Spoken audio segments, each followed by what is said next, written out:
Assalamualaikum warahmatullahi wabarakatuh. Kali ini saya akan menjelaskan bagaimana analisis politik luar negeri. Secara umum, bisa dikatakan bahwa politik luar negeri merupakan kebijakan yang diambil oleh pemerintah negara atas komunitas politik lainnya dalam hubungan dengan negara dan aktor bukan negara di dunia internasional.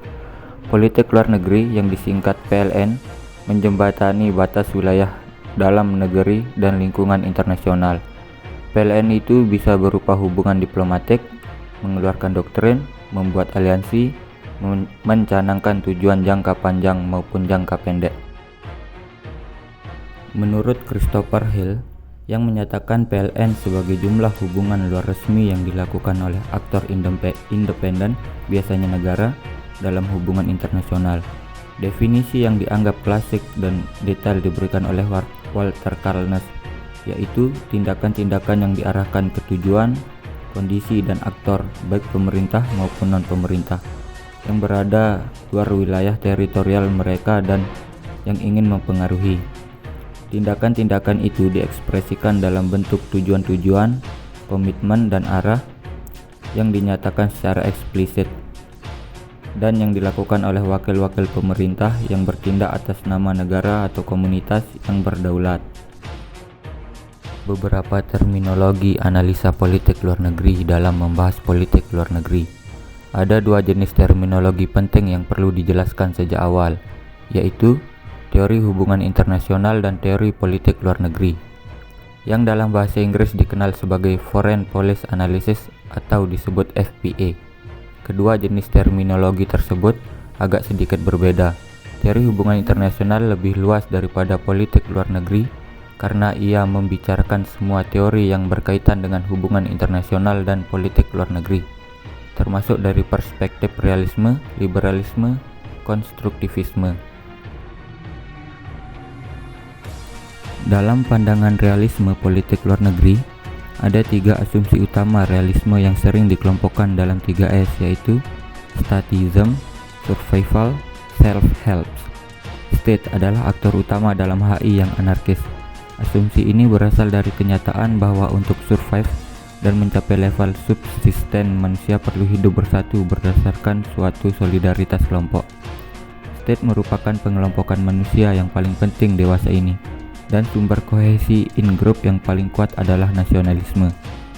Dalam politik internasional, kalau mengikuti realisme klasik seperti Morgenthau, negara-negara masih dianggap memiliki tujuan dan aspirasi politik luar negeri sendiri, dan tidak sepenuhnya dipengaruhi oleh distribusi kekuasaan pada struktur internasional seperti yang diasumsikan oleh kaum neorealis.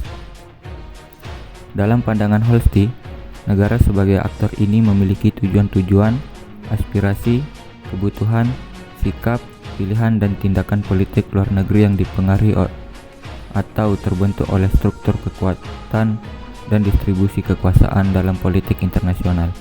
Ia membagi 4 komponen utama dalam politik luar negeri, yaitu orientasi politik luar negeri, peran-peran nasional, tujuan-tujuan, dan tindakan-tindakan.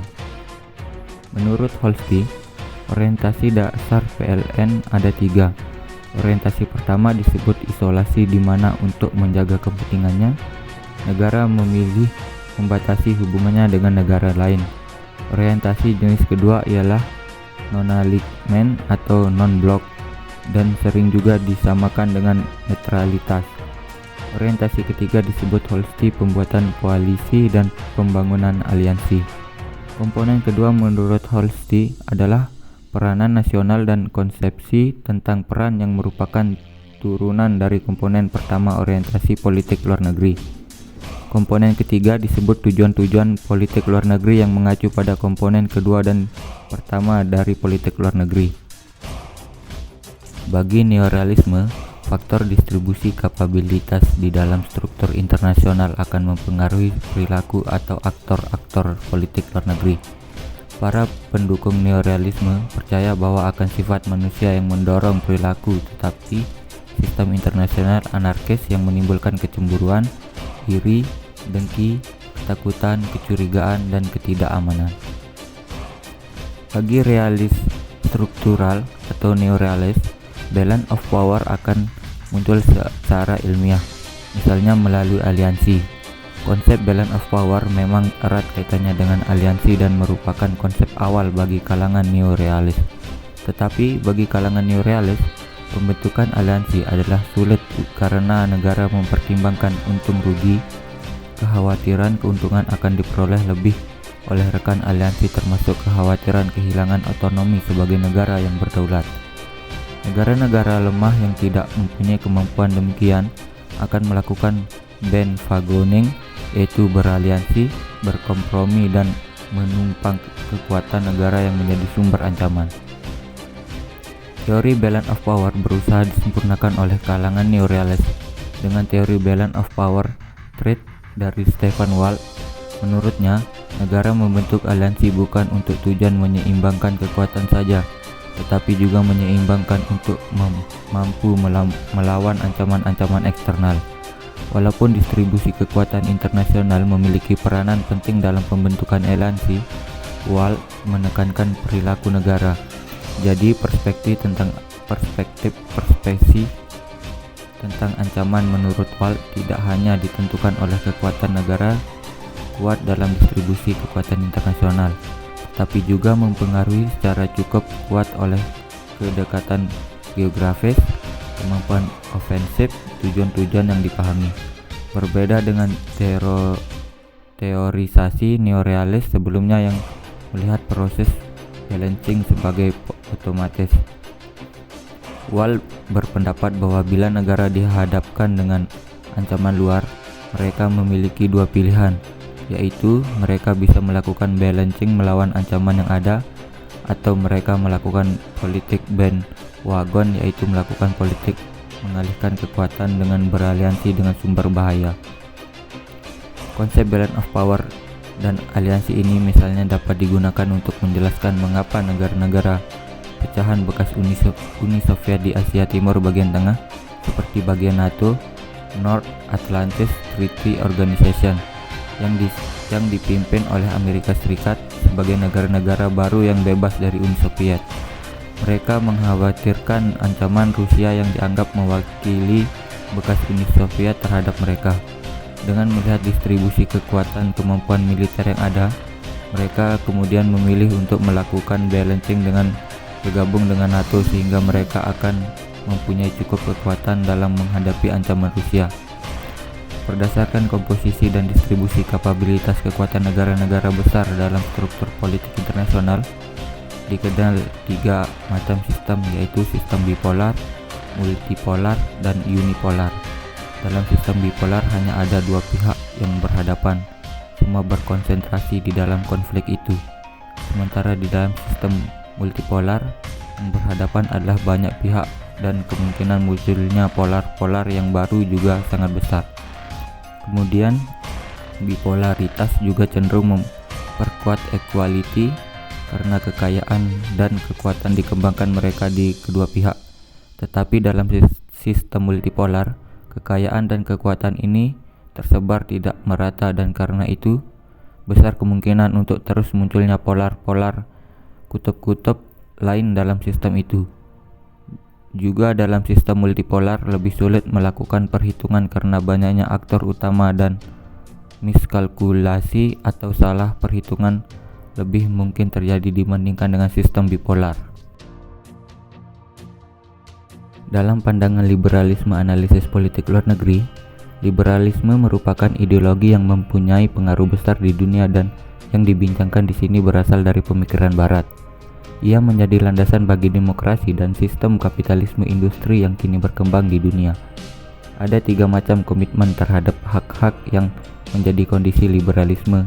Yang pertama disebut kebebasan negatif, yang merupakan kebebasan dari penguasa sewenang-wenang. Ini meliputi kebebasan berbicara, kesederajatan hukum, kebebasan memiliki, dan hak milik. Yang kedua adalah hak untuk melindungi dan memperjuangkan kesempatan bagi kebebasan atau disebut juga kebebasan positif.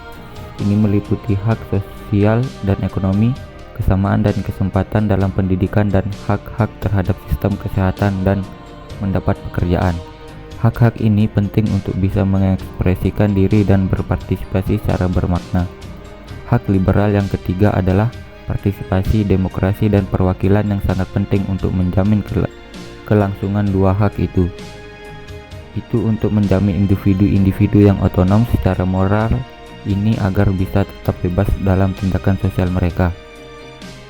Berbeda dengan realisme yang menekankan aspek ambisi, terutama kehausan akan kekuasaan, dalam kehidupan negara-negara, liberalisme didasarkan pada prinsip-prinsip ideal kehidupan antar negara. Berbeda dengan realisme yang menyebut power adalah inti dari hubungan antara bangsa dan perilaku mengejar kekuasaan termasuk dengan perang adalah rasional. Maka liberalisme mengatakan bahwa perang adalah melawan hukum alam dan tidak rasional, suatu cara yang artifikal dan bukan produk dari kekhasan sifat manusia. Kalau perang terjadi, menurut kaum liberal, maka itu disebabkan oleh permintaan yang tidak demokratis dan militeristik dan untuk kepentingan para penguasa itu sendiri. Perang dimulai oleh kelas militer untuk memperluas kekuasaan dan kekayaan melalui penaklukan wilayah antara diplomat dan para pembuat senjata dan untuk memperkuat tirani kelompok ini atas masyarakat. Perang menjadi alasan bagi pemerintah untuk menaikkan pajak, memperluas aparatur birokrasi, dan meningkatkan kontrol terhadap rakyat, sementara rakyat secara alami mewakili mereka. Dalam pandangan kaum liberalis, perang adalah kanker dalam badan politik, tetapi manusia sendiri diberi kekuatan untuk mengobatinya. Bagi kaum liberal, obat kanker perang yang paling mujarab sejak abad 18 hingga sekarang adalah sama, yaitu demokrasi dan perdagangan bebas.